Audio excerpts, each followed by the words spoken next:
आपका स्वागत है हमारे YouTube चैनल में। मैं आपको सेकेंड ईयर सिविल इंजीनियरिंग की ड्राइंग पढ़ाऊंगा।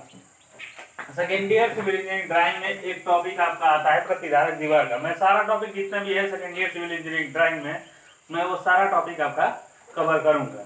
उसमें से एक टॉपिक आपका आता है प्रतिधारक दीवार या रिटेनिंग वॉल या कैंटिलीवर वॉल बोलते हैं। इसमें मेनली आपको रेनफोर्समेंट की व्यवस्था दिखानी रहती है। इसमें रेनफोर्समेंट किस प्रकार दिया जाता है उसी की व्यवस्था को आपको दिखाना होता है। और इसका यूज जो है पहाड़ी एरियाओं में, जो पहाड़ी एरिया है वहां पे रोड अगर गया रहता है तो पहाड़ जो खिसकते हैं वो रोड पे ना आए, इसलिए प्रतिधारक दीवार का वहां पे यूज किया जाता है। जैसे मान लीजिए अगर इधर पहाड़ है, ऐसे यहाँ से अगर पहाड़ खिसक रहा है तो यहाँ से अगर रोड कोई जा रहा है तो इधर ना आए, इधर खिसक के, इसलिए यहाँ पे प्रतिधारक दीवार खड़ी की जाती है। इसका यूज यही होता है। या मिट्टी का भराव इधर किया गया है और वो इधर ना आए, इसलिए प्रतिधारक दीवार का यूज किया जाता है।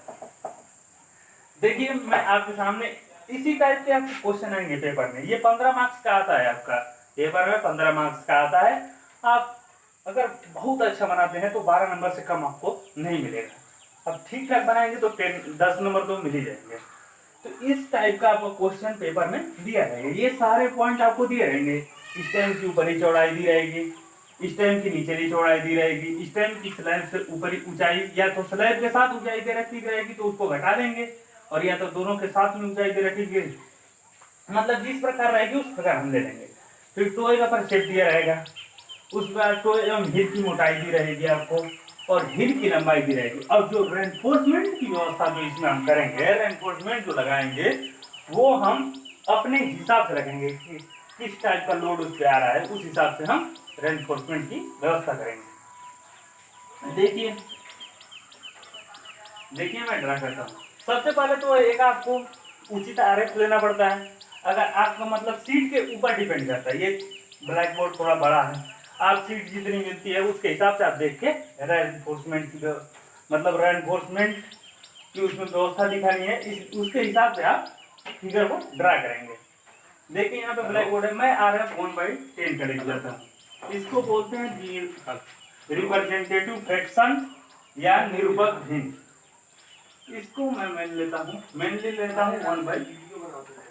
आप चाहे तो 1/20 भी ले सकते हैं, आप चाहे अपनी सुव्यवस्था अनुसार आप ले सकते हैं, जैसे भी ले। अब देखिए मैंने ले लिया 1/10 का। अगर मैंने स्टेम की ऊपरी चौड़ाई 15 सेंटीमीटर दिया है तो हमको स्टेम को बनाना है, तो ऊपरी चौड़ाई अगर 15 सेंटीमीटर दिया है तो 1/10 से डिवाइड करेंगे। 50 सेंटीमीटर को 1/10 से डिवाइड करेंगे, 1/10 से डिवाइड करेंगे तो ये आ जाएगा 1.5 सेंटीमीटर, और यहाँ पे 1.5 सेंटीमीटर की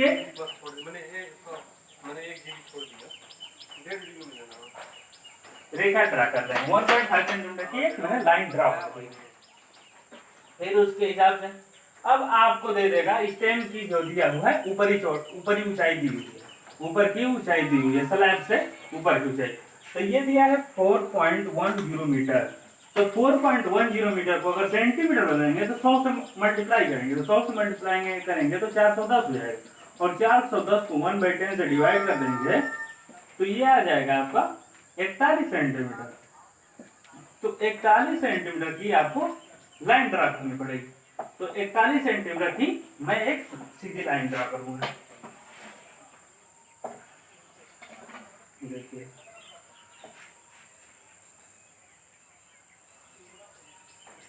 15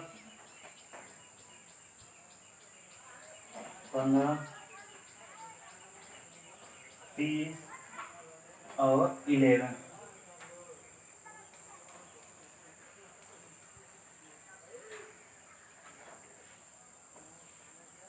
ये आपका हो गया। अब नीचे के दिया है स्टेम की निचली चौड़ाई, इसको स्टेम बोलते हैं, और स्टेम की ऊपरी चौड़ाई हो गई, निचली चौड़ाई दे रखी है आपकी 30 सेंटीमीटर, और 30 सेंटीमीटर को 1/10 से डिवाइड करेंगे तो 3 सेंटीमीटर आएगा, और 3 सेंटीमीटर की यहाँ पे एक रेखा ड्रॉ करेंगे। रेखा ड्रॉ करेंगे या पॉइंट लगा लेंगे, 3 सेंटीमीटर दूर एक पॉइंट लगाना है ऐसे, ठीक है। अब 3 सेंटीमीटर दूर एक पॉइंट लगा लिया आपने, तो इसको मिलाएंगे।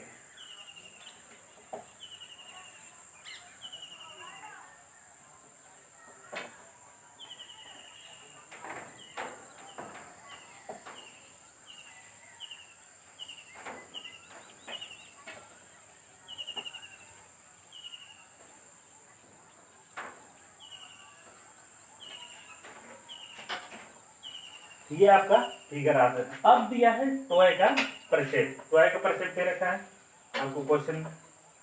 अब इसके हिसाब से लेंगे टॉय का प्रक्षेप, देखिए कैसे 0% और टॉय का प्रक्षेप आपको दे रखा है, वो दे रखा है आपका 0.80 मीटर। ये इसको अगर सेंटीमीटर बनाएंगे तो 80 सेंटीमीटर आएगा, और 80 सेंटीमीटर को 1/10 से डिवाइड करेंगे तो आ जाएगा आपका 8 सेंटीमीटर। और यहाँ पे आप 8 सेंटीमीटर की लाइन ड्रॉ कर लेंगे। 8 सेंटीमीटर की लाइन ड्रॉ करने के बाद अब आप आएंगे सीधे इधर, और हील की लंबाई आपको दे रखी होगी।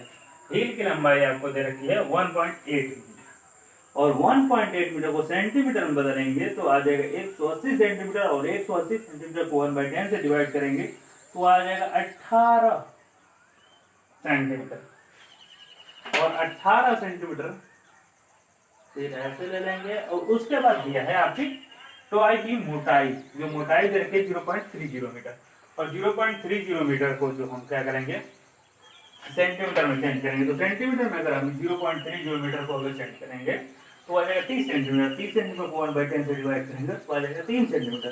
तो 3 सेंटीमीटर की रेखा ऐसे ड्रा कर लेंगे।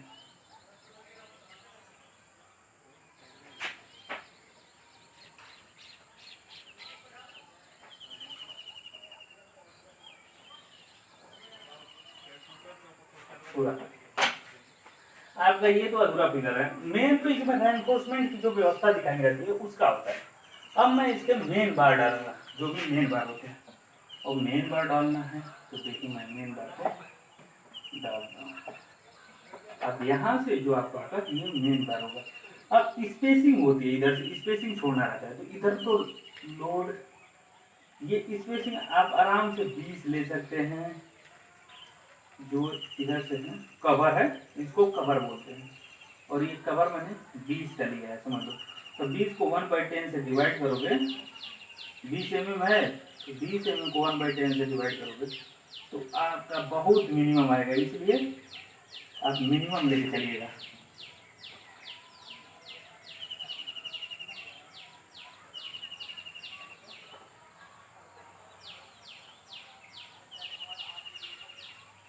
आपको बिल्कुल भी बनाने में दिक्कत नहीं होगी। अब आप ऐसे ले लीजिए और इसको 90 डिग्री की मोड़ कर दीजिए, और 90 डिग्री पे जब बेंड अप करते हैं तो ये जो बार होता है 3D के करीब होना चाहिए। अगर इसका डाया आप ले लेते हैं, मान लीजिए मेन बार, तो इसको ऐसे दिखा सकते हो, मेन बार बार, और मेन बार का जो डाया है आपका 60 सेंटीमीटर, 60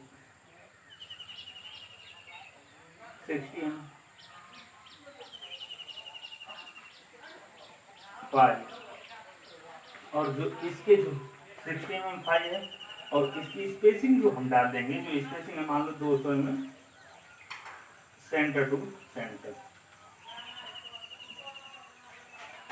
ये मेन बार हो गया। इसी तरह अब इस पे हम जाएंगे तो 180 डिग्री बोलेंगे, तो 180 डिग्री में जो बेंड अप करते हैं तो इसकी जो लेंथ होनी चाहिए आपकी पूरी, ये 4D के करीब होती है। ये 4D होगा, ये वाली जो लेंथ जब 180 डिग्री को मोड़ते हैं ऐसे, तो ये होता है आपका 4D, और ये जो होता है आपका 4D ये भी होता है, और ये जो मोटाई होती है, ये थिकनेस वो D होती है, इसलिए सारे को जोड़ेंगे तो 9D आता है। तो ये 9D के करीब होना चाहिए। अगर D है जो डायमीटर है, डायमीटर अगर 60 है तो उसको 9 से मल्टीप्लाई करेंगे, जितना आएगा उतना लंबा होना चाहिए। उसी के बाद अब इस साइड ले लेंगे। अब देखिए इस साइड में बनाता हूँ, कवर छोड़ देंगे। कवर इसलिए छोड़ा जाता है कि जंग न लगे, तो अगर रेनफोर्समेंट अगर बाहर रहेगा तो जंग लगने का खतरा है, और कवर इसीलिए आपको छोड़ना पड़ेगा सभी। आप देखेंगे कवर जो होगा वो एक तरह होना चाहिए हर जगह, ऐसे भी आप लेते हैं नीचे से,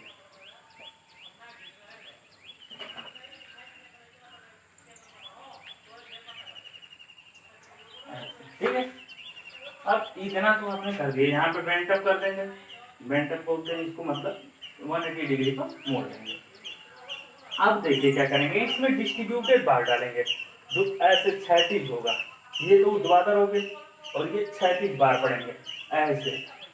तो इसमें जो क्षैतिज बार होगा उसका डाया कम होता है, तो उसका डाया हम रखेंगे कम, और स्पेसिंग जो होगी इनके बीच, मान लीजिए ये हो गया और ये हो गया, ये दोनों हो गए, तो इनके बीच की स्पेसिंग सारी जगह सेम रखेंगे पूरे में। तो यहाँ पे भी, यहाँ पे भी, यहाँ पे भी, यहाँ पे भी, यहाँ पे भी,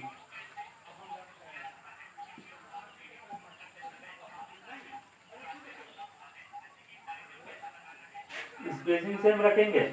मैं तो ऐसे लगा दे रहा हूँ कि आपका टाइम बचे, वीडियो ज़्यादा लंबा ना हो, पर स्पेसिंग आप सेम रखेंगे, आप स्पेसिंग सेम रखेंगे सारों में। फिर इधर भी वैसे ही,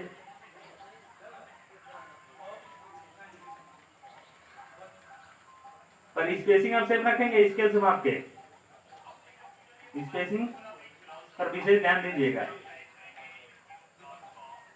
इनके बीच की जो स्पेसिंग है वो सेम रखेंगे आप, और ध्यान भी देंगे सारा को। और ये भी आप ध्यान रखेंगे कि जो डिस्ट्रीब्यूटेड बार होता है उसकी जो डायमीटर होगा वो मेन बार से कम होगा। आप अपने हिसाब से डायमीटर लेंगे, बार का जो डायमीटर, और ये देखिए ये आपका डिस्ट्रीब्यूटेड बार, ये जो बार है ये आपका डिस्ट्रीब्यूटेड बार है, डिस्ट्रीब्यूटेड बार। अब इसका जो डायमीटर है 12 mm 5 at the rate 250 mm centre to centre, ये अपने हिसाब से ले लेंगे जो डिस्टेंस है। उसके बाद आप देख लीजिए, अगर ये कवर का लिखना चाहे तो लिख सकते हैं,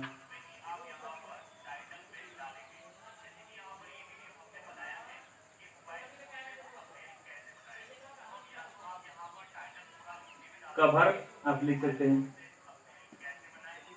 कवर कवर मान लीजिए 20 सेंटीमीटर, 20 सेंटीमीटर यहाँ लिख सकते हैं। बाकी देखिए ऐसे ही एनफोर्समेंट की व्यवस्था नीचे करनी है, ये डिस्ट्रीब्यूटेड बार हो गया, ये भी मेन बार है,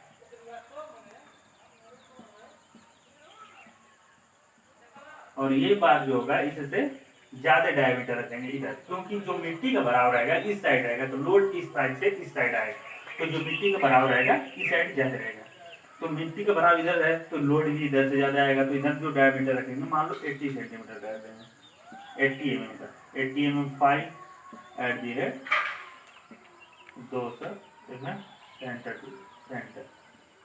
ठीक है, पूरा हो गया। ये भी डिस्ट्रीब्यूटेड बार है,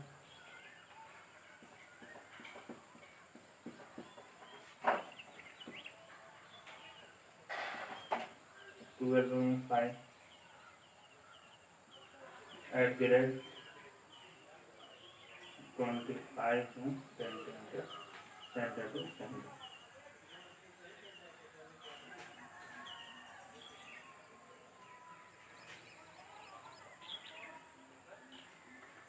ठीक है, अब देखिए क्या करते हैं, अब ये तो हो गया, अब नीचे आएंगे।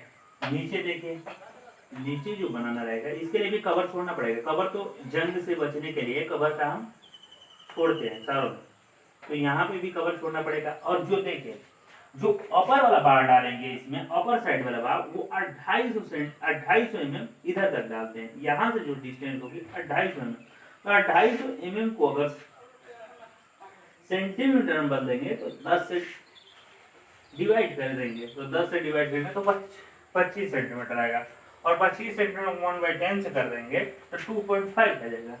अब 2.5 के हिसाब से अब ले लेंगे, तो 2.5 सेंटीमीटर यहाँ ऐसे, और ये जो है आपका ऐसे बेंड अप कर देंगे, बेंड अप करने के बाद ऐसे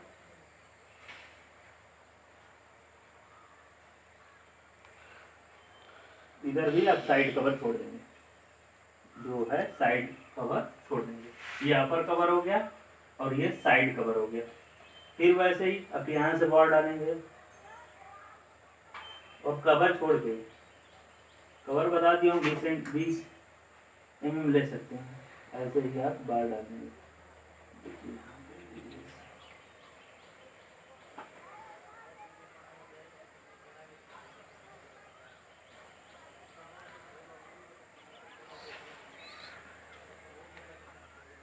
ये पूरा नहीं जाएगा, ये पूरा आपका नहीं जाएगा। यहाँ से जो होता है, यहाँ से ये 300 mm बाहर तक जाता है। आप यहाँ से 300 mm को फिर सेंटीमीटर 30 सेंटीमीटर आएगा, 30 सेंटीमीटर से डिवाइड करेंगे तो 3 सेंटीमीटर, और 3 सेंटीमीटर का बाद इसको मोड़ देंगे, इसको बोलते हैं। अब देखिए ये आपका हो गया, ये भी आपका डिस्ट्रीब्यूटेड बार है, डिस्ट्रीब्यूटेड बार है ये भी डिस्ट्रीब्यूटेड बार है। अब इसमें भी तो होगा मेन बार डालेंगे, तो जो मेन बार की होगी मोटाई ज्यादा रहेगी। ये आपका स्पेसिंग सेम रखेंगे, स्पेसिंग सेम रखेंगे, सेम रख देंगे स्पेसिंग।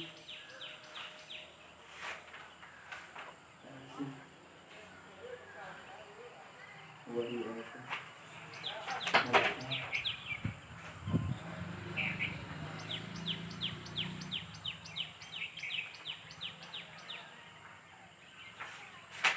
ये हो गया। यहाँ हम लिख सकते हैं ये मेन बार है,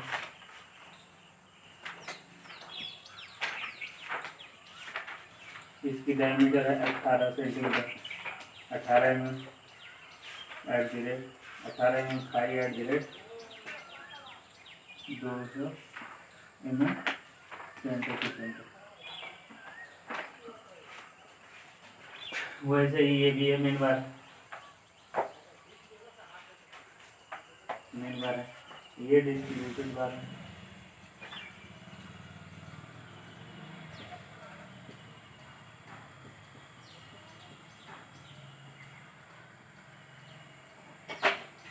ये इसका भी डायमीटर जो है आपका 60 सेंटीमीटर, 60 mm @ 300 mm,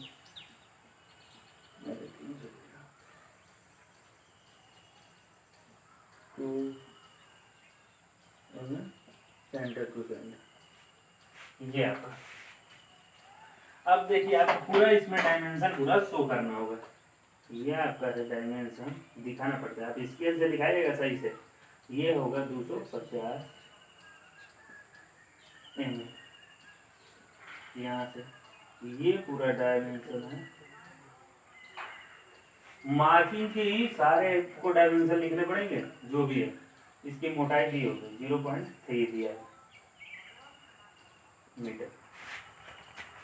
इसको हम बोलते हैं टॉय, इसको बोलते हैं व्हील, इसको बोलते हैं स्टैंड।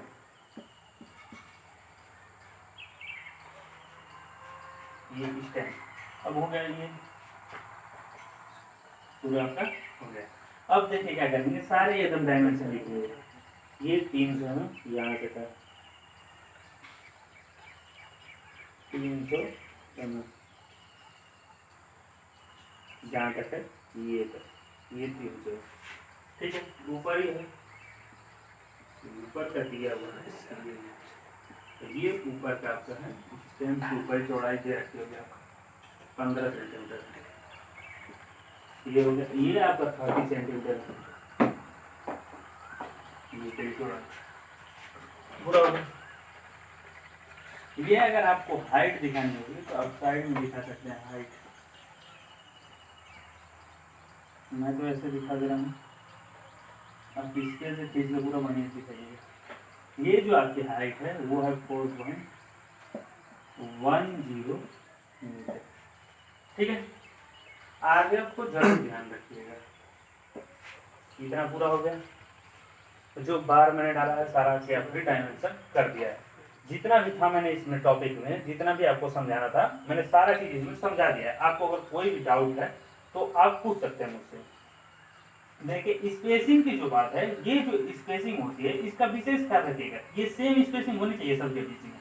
और जो स्पेसिंग लिखी हुई है 200 में, और दूसरे mm को अगर सेंटीमीटर लेंगे तो 20 सेंटीमीटर आएगा, और 20 सेंटीमीटर को 1/10 से डिवाइड करेंगे तो 2 सेंटीमीटर आएगा। और ये 2-2 सेंटीमीटर पर आपको उठाना है, चाहे इधर की स्पेसिंग हो चाहे ये। और ये कवर भी आपको 15 से 20 के बीच ही लेते हैं, जो कवर होता है। ये लोअर कवर है, ये अपर कवर है, ये साइड कवर है। और जो ये जो है हमने 180 पर अगर मोड़ा है तो ये 90 होना चाहिए, अगर 90 मोड़ा है तो 3D होना चाहिए। ये सारा टॉपिक मतलब आपका ये टॉपिक खत्म हो गया है। जितना था इसमें जो टॉपिक था मैंने सारा समझा दिया है।